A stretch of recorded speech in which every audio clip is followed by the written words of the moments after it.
A few years ago, while I still lived in upstate New York, something really freaky happened to me. If you've ever been to upstate New York during the winters, you'll know that it can snow a lot. I usually just spent snowy nights watching TV. I lived about a mile or so away from any other house, and my roommate was out now. To be honest with you, being alone made me feel really uncomfortable. I've always had an overactive imagination, and the smallest noise can truly freak me out.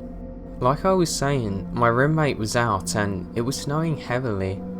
It was probably like 9 or 10 at night. I was watching TV like normal when all of a sudden I heard a crunch outside, like somebody stepping on ice.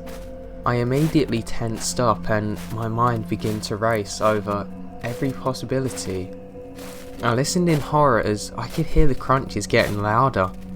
I ran into my room, locked the door, got out my shotgun and grabbed my cell phone ready to call 911, just in case. It wouldn't have even been useful to call them anyway, because if anything was going to happen it would take them such a long time to arrive in all the snow.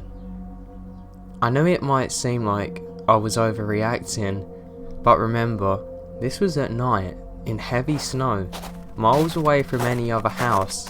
Who could possibly be outside and why? The footsteps just stopped at some point. I eventually fell asleep and I woke up when my roommate was back. I went outside to see if I could find any evidence of who was outside. What I found still haunts me.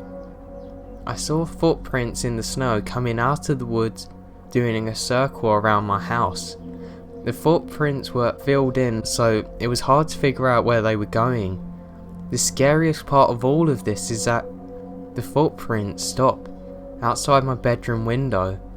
The other footprints were filled in, but they were fresh, as if somebody had been standing there all night long, since the snow stopped in the early morning. To this day it still scares me. I don't know what kind of person would be out in those woods. The fact that while I was in my room and they were literally standing outside my window, this really freaks me out. I moved out of that house a few months later because of it.